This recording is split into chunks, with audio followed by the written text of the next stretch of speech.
సునీల్ నారాయణ్ సంగతి తెలిసిందేగా. కోల్కతా నైట్ రైడర్స్కి కీలకమైన ఆటగాడు. అటు బౌలింగ్తో ఇటు పించ్ హిట్టింగ్ బ్యాటింగ్తో కేకేఆర్కి 13 ఏళ్లుగా కొండంత అండగా నిలుస్తున్నాడు. కేకేఆర్ 3 సార్లు ఛాంపియన్గా నిలవడంలో నరైన్ పాత్ర చాలా ప్రత్యేకమైంది. అలాంటి నరైన్ బ్యాటింగ్ ఆడేటప్పుడు రూల్స్ను అతిక్రమించి ఆడుతున్నాడా?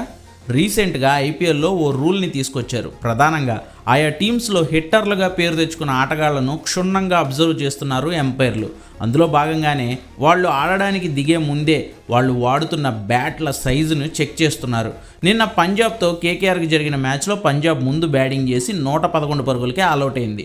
బౌలింగ్లో 2 వికెట్లు తీసిన నరైన్ బ్యాటింగ్లో 112 పరుగుల టార్గెట్ను చేసేందుకు కేకేఆర్ తరపున ఓపెనర్గా వచ్చాడు.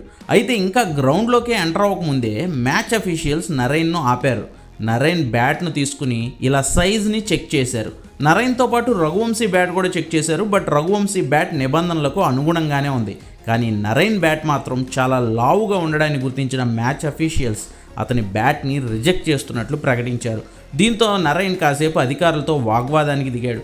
చివరికి వేరే బ్యాట్ తీసుకుని దాంతో ఆడడానికి వెళ్ళాడు. బట్ ఆ చిరాకు అతనిలో ఉందేమో. మార్కో జాన్సన్ బౌలింగ్లో 5 పరుగులకే క్లీన్ బౌల్డ్ అయిపోయాడు. అక్కడ మొదలైన కేకేఆర్ పతనం 95 పరుగులకే ఆల్అవుట్ అయ్యి సంచలన రీతిలో ఓటమిని మూటగట్టుకునే వరకు ఆగలేదు. వాస్తవానికి నిబంధనల ప్రకారం క్రికెటర్ ఆడే బ్యాట్ అప్ టు 2.64 ఇంచెస్ ఉండాలి, లేదంటే 6.7 సెంటీమీటర్స్ డీప్ అయినా ఉండాలి. నరైన్ బ్యాట్ అంతకంటే బండగా ఉండడంతో అతని బ్యాట్ను రిజెక్ట్ చేశారు. బ్యాట్ లావుగా ఉంటే దాన్ని క్యారీ చేయడం కష్టం కావచ్చు, కానీ బాల్ని కనెక్ట్ చేసినప్పుడు ఆ మూమెంటం ఎక్కువ లభించి బాల్ మ్యాక్సిమం డిస్టెన్స్ని కవర్ చేస్తుంది. అందుకే కొత్త నిబంధనలను తీసుకొచ్చి అందరూ ఒకే తరహా బ్యాట్స్ వాడేలా పక్కాగా రూల్ని అమలు చేస్తున్నారు ఈ ఐపీఎల్లో.